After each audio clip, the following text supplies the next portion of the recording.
So in this video, I'm going to teach you 4 very important steps that will teach you how to budget. Now these 4 steps, they'll help you to take control of your finances so your finances won't take control of you. Roll the intro.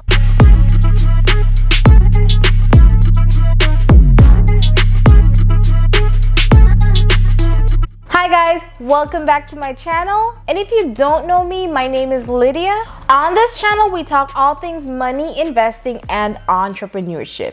If you do enjoy videos like these, don't forget to hit that red button right down below. Turn your notification bell on, that way you won't miss a single video. So today we're going to talk about how to budget. Not only budgeting for beginners, but for those of you who are actually currently budgeting, maybe 1 or 2 of these steps you could implement into your budgeting system. So I have my laptop here just with a few notes. I use it as an outline, that way I won't be like rambling. Trust me guys, if I don't have an outline for every single video, I'll probably be telling you guys about my dog, my family.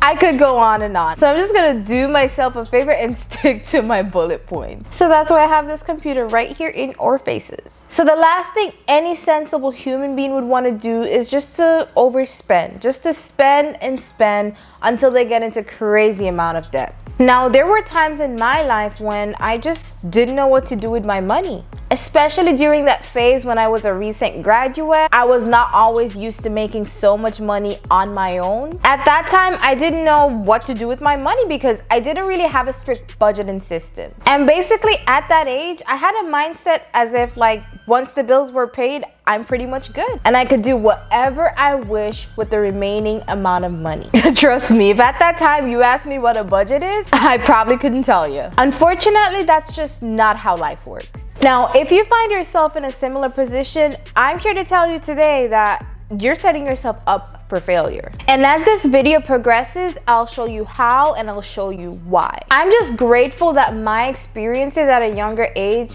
it actually taught me how to budget, the importance of budgeting, and not only just to budget and have a budgeting system, but also to stick to that budget. By doing all this, I was able to get ahead financially. And no, I'm not telling you that I'm a billionaire, but what I'm telling you is I know how to manage my money, make my money work for me, and completely avoid living paycheck to paycheck with contributing monthly to various investments. Now, regardless of your income, if you have a strict budget and you stick to it, you will become financially successful. It's not always about the amount of money that you make, but it's how you're spending, how you're budgeting that money, that income that you're getting on a monthly basis. No more Starbucks for me. So like I said, I have 4 important steps that I need to share with you guys. So you really need to listen and understand these 4 important steps that I'm gonna talk about today. So the first thing you want to do as it relates to how to budget is to first become aware of your finances. There's absolutely no way you can start setting a budget and you're not aware of your finances. It just does not work like that. You need to know how much money is coming in on a monthly basis. This has to do with your salary, your side hustle video link right up here. Maybe you're getting a small income from child support, pensions. You just need to know where all your money is coming from. Once you know what's coming in, you finally need to know what is going out. How much are you paying in utilities, transportation, food, personal care, even taxes? A lot of people forget to include taxes as it relates to how to budget. If you have to go through all your bank statements, all your credit card statements, track every single dollar, if that's what you gotta do it.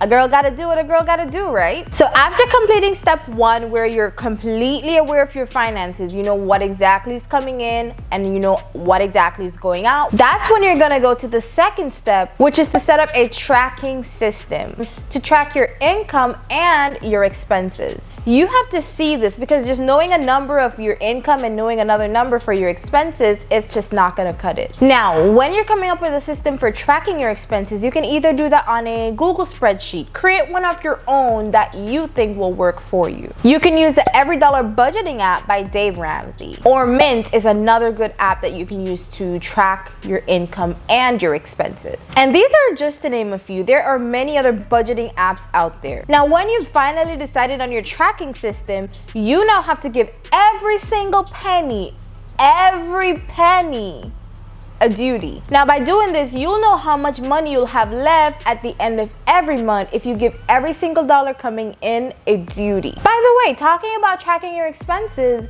what budgeting system are you using if you're already budgeting? Have you tried the Every Dollar Budgeting app by Dave Ramsey? Have you tried Mint? Or have you even created your own spreadsheet? I'd love to hear it.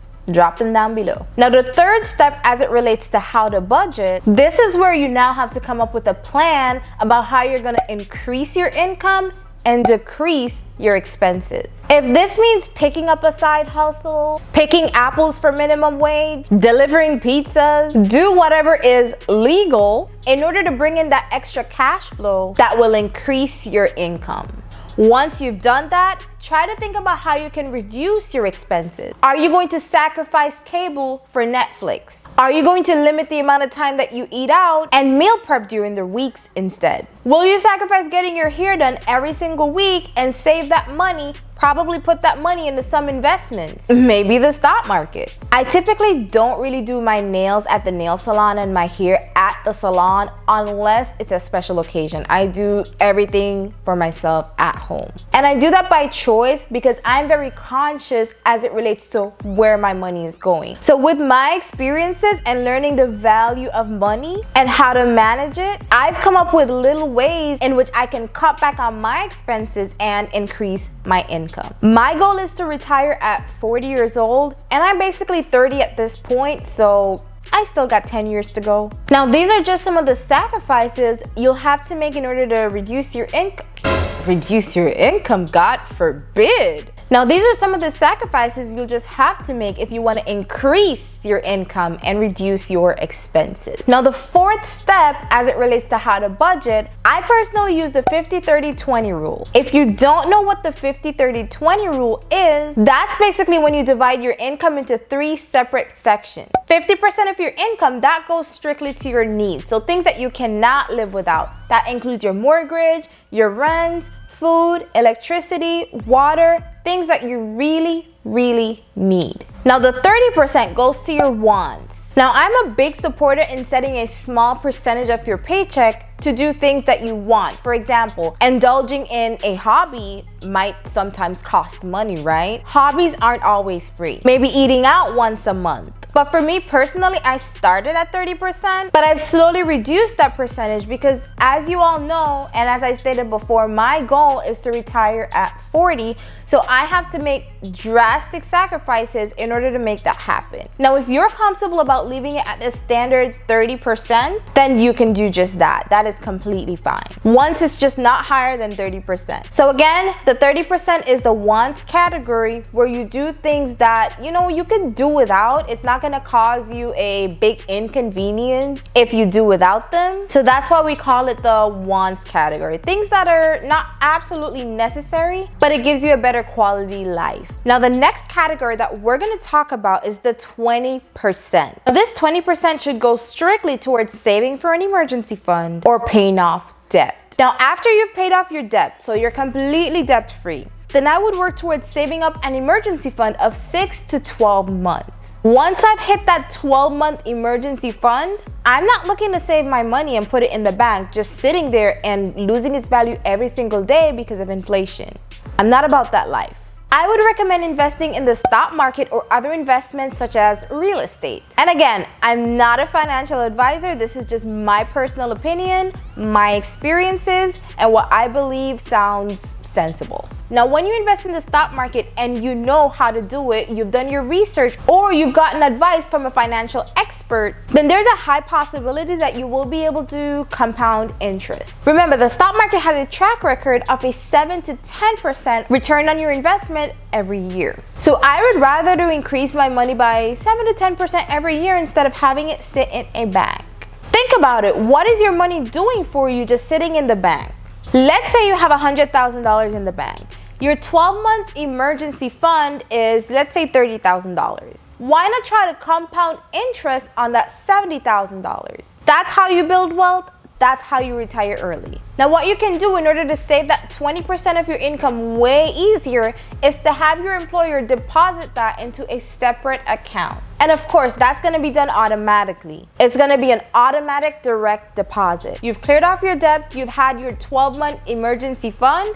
That's when you start investing. That's when you start looking for business opportunities. That's when you can even go ahead and analyze your wants category and try to reduce your 30% wants category to reach your investment goals a lot faster. For example, the stock market crashed a few months ago. Like, a lot of people were not able to take advantage of that wonderful opportunity. One thing that might contribute to this is when you just don't know how to budget. So if you're following these 4 steps religiously as it relates to how to budget, your financial life will be so much better. So a lot of people, they say, oh, I don't work enough money. But that's just not the case. If you don't know how to budget the small amount of money you're getting now, you won't.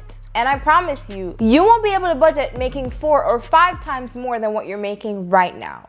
You'll have the same dirty money habit. This is why you see so many people making so much money and they're still not financially free. They're in debt, they're living paycheck to paycheck, and they're making a lot of money, even millions, every single year. This is just because they just don't have a budgeting system. They don't know how to budget. So that way they cannot build wealth and become financially free. So I'm just here to help you to take control of your finances. Say it with me. So your finances won't take control of you. All right, guys, so that's about it as it relates to the 4 steps on how to budget. If you found this video valuable, be sure to share it with your friends, your family. That way they can know exactly how to budget. This is a budgeting for beginners video, so I'm absolutely sure that it will work for almost anyone. Don't forget to like, comment, and subscribe. Hit the notification bell, like really hit it. That way you won't miss a thing. Yeah, you don't ever want to miss a video. Again, thank you so much for watching, and I will see you in the next one.